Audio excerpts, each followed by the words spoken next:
की हिम्मत कर सकते हैं। और 370 कलम हटाने का काम मोदी जी ने किया है।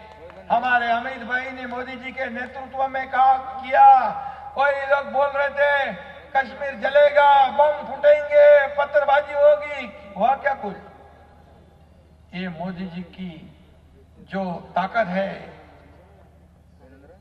पाकिस्तान पहले जैसे हिम्मत नहीं करता अभी। पहले पाकिस्तान बम फोड़ता था, दहशतवादी बम फोड़ते थे, तब हमारे प्रधानमंत्री जाते थे इन्हों में, वो कमेटी में जाके बोलते अरे उनको समझाओ, वो देखो ऐसे कर रहे, ये मजबूरी दिखा रहे थे। अभी हमारा भारत मजबूर नहीं, हमारा भारत मजबूत है। हमारे प्रधानमंत्री जी के नेतृत्व में भारत मजबूत है। अभी प्रधानमंत्री बोलते हैं पाकिस्तान ने आंख उठाकर देखे तो घर में घुसकर मारेंगे, ये मोदी जी कहते हैं। और इसलिए सर्जिकल स्ट्राइक भी कर दिया। और आज हम देख रहे हैं कि यूपीए सरकार में कितने स्कैम हुए। 2014 से पहले कितने बम ब्लास्ट हो गए, कि कोयला घोटाला, ये घोटाला, वो घोटाला, सब हो गया। लेकिन कोयला घोटाले में मुंह काला करने वाले मंत्री भी हमने देखे। लेकिन हमारे कोयला मंत्री प्रहलाद जोशी जी ने काले कोयले का मंत्रालय भी स्वच्छ और ट्रांसपेरेंट कर दिया।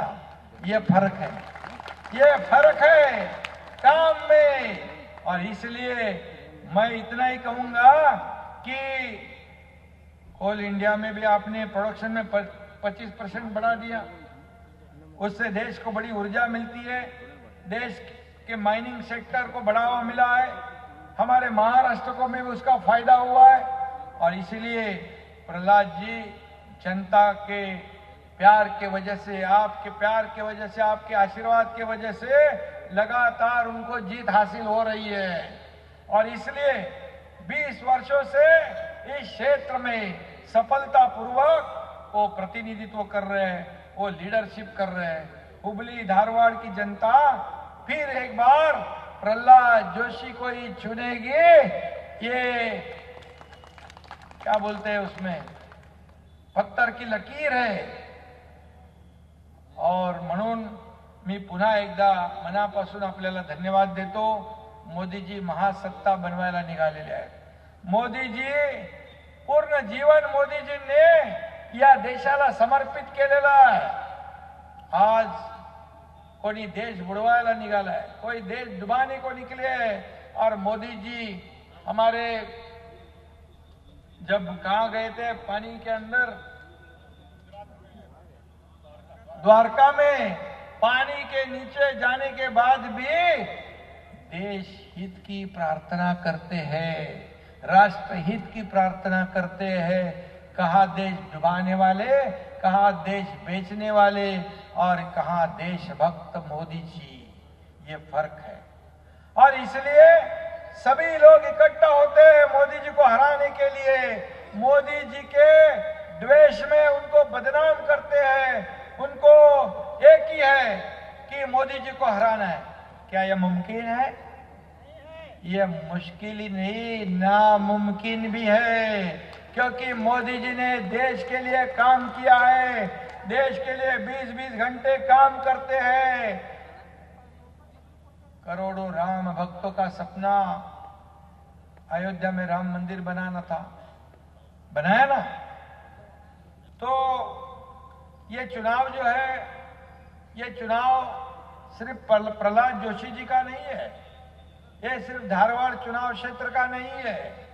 ये देश का नेता चुनने का, देश का नेता, देश का विकास और देश के प्रगति का चुनाव है। और इसलिए हमें इस चुनाव को बहुत ही गंभीरता से लेना है। इसमें मेरे ख्याल से हमारे भारतीय जनता पार्टी के प्रत्याशी प्रहलाद जोशी जी ये 5वीं बार लोकसभा चुनाव लड़ रही है। चौकार तो मार दिया, अभी 5वीं बार है। और ये 5वीं बार भी आपके आशीर्वाद से ये बहुत भारी वोटों से जीतेंगे और मोदी जी का हाथ मजबूत करेंगे।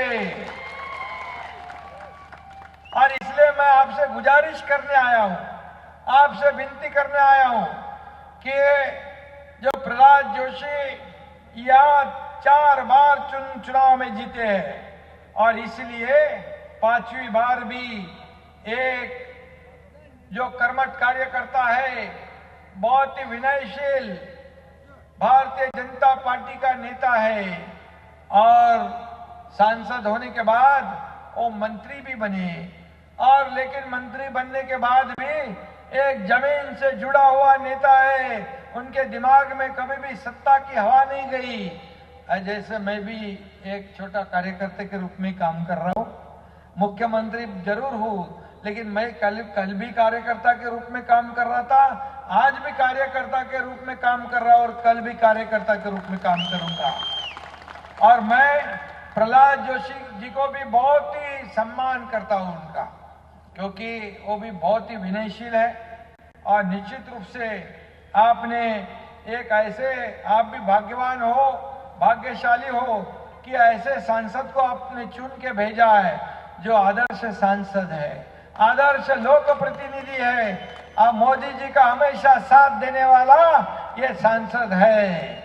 और इसलिए मैं इतना ही कहूंगा कि ये कर्नाटक में कि जनता ने विधानसभा चुनाव में कांग्रेस को सत्ता दी, लेकिन कांग्रेस ने अब उनका जीना मुश्किल कर दिया है। वोट नहीं दोगे तो बिजली काटेंगे, ये करेंगे, वो करेंगे। उस वक्त चुनाव में मैं यहाँ पर आया था प्रचार में, कांग्रेस ने बड़े बड़े घोषणा पत्र किए, बड़ी बड़ी घोषणाएं दी, बड़े बड़े सबको जुमले, चुनावी जुमले दिए, बोले ये करेंगे, वो करेंगे। चुनाव में जीतने के बाद बोलते हमारे पास पैसे नहीं है, दिखाया।